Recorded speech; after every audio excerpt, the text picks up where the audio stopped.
Well, hi there, Tanya. I wanted to let you know that I find what you did to Sherry Spencer to be vile and disgusting, you rank bitch.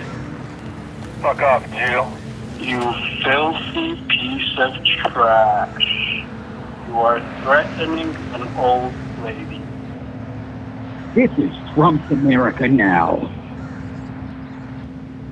This beautiful little ski town seems like an unlikely target for an invasion of white supremacists. It's a great town. The people that come here are the people that love outdoor activities. They are incredibly hardy. Whitefish is a really healthy town of mind, body, and soul. But this town happens to be home to Richard Spencer, who became America's most famous white nationalist after he neatly encapsulated fears about the Trump administration in one simple gesture. Hail Trump! Hail our people! Hail victory! When Richard Spencer stood up in front of the world and did a Nazi salute in Washington, D.C., it changed everything in Whitefish. Activists noticed Spencer had registered his nonprofit at his mom's property in town. Tanya Gersh, a realtor, had a conversation with Spencer's mom, Sherry Spencer. Sherry Spencer called me, and Sherry said, Tanya, what do? I don't believe in the ideologies of my son.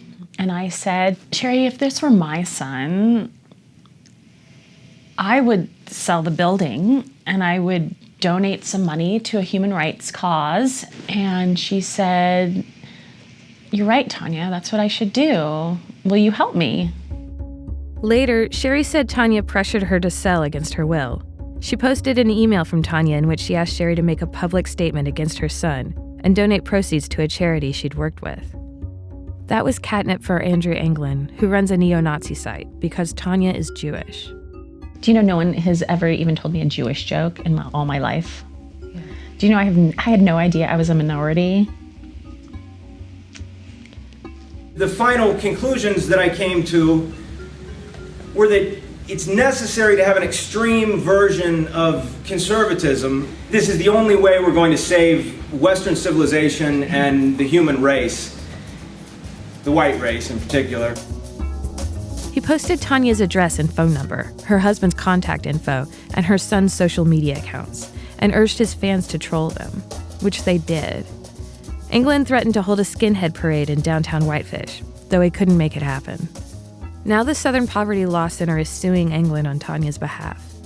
Supporters have already raised over $100,000 for Anglin's defense and have called his actions lawful First Amendment protected criticism. Anglin and Sherry Spencer declined to be interviewed after repeated requests. We were afraid for our safety.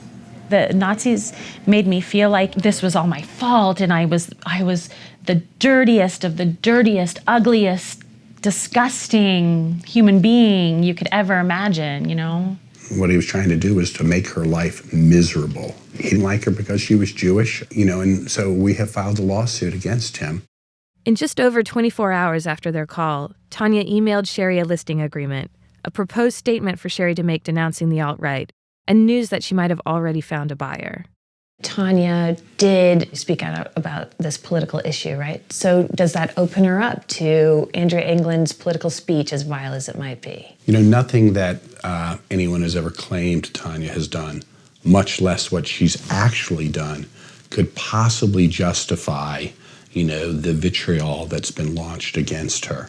I think people understand that what he did to her is mean, but yes. How is it illegal? If I had 700 of my friends call you day and night and, say the vilest things, if I attacked your children, I think from a commonsensical point of view, we know that that's way beyond, any kind of free speech line. And that's what he's done. It's not the first time he's done it, but we want to make it the last time he's done it. SPLC made its name suing hate groups out of existence, winning multi-million-dollar judgments against KKK groups who terrorized locals. Not only is this SPLC's first case of digital harassment, it is their first case against the alt-right. It argues Anglin violated Montana's Anti-Discrimination Act and seeks compensatory and punitive damages. Before this happened, did you know much about trolls and online harassment? You know, you hear about the bullying that goes on in high school with the Facebook and all this kind of stuff. I had never seen an attack on a community or an attack on a set of businesses in a community like that. Tanya counted 700 harassing messages. They sent her Holocaust memes. They called her so much she had to turn off her phone. They filled up her voicemail. They called her husband's law office so much it had to close for a while. They harassed other stores in town. They mailed threats disguised as holiday cards. Hello, this is Chris. I want to talk to you about a medium-sized resort I own. It's in Montana. Go kill yourself, you fucking Jewish type. All right, thank you. So did you get a lot like that? Yeah. Or they would like try to trick you into listening? Yes. When they started doing that, I had to stop answering my phone completely. Yeah. Oh, sorry, I think I have the wrong number. I was looking for the crematorium. So the crematorium ones hit me in a really different way. Because they're not talking just about me. They're talking about my history. Yeah. They're reveling in like this global tragedy. Right. As if it's no big deal. Mm-hmm.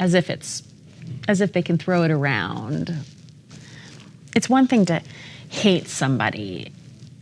It's another thing to find out that people really believe that the Holocaust was a good thing. Yeah. Yeah. That still takes my breath away, to tell you the truth.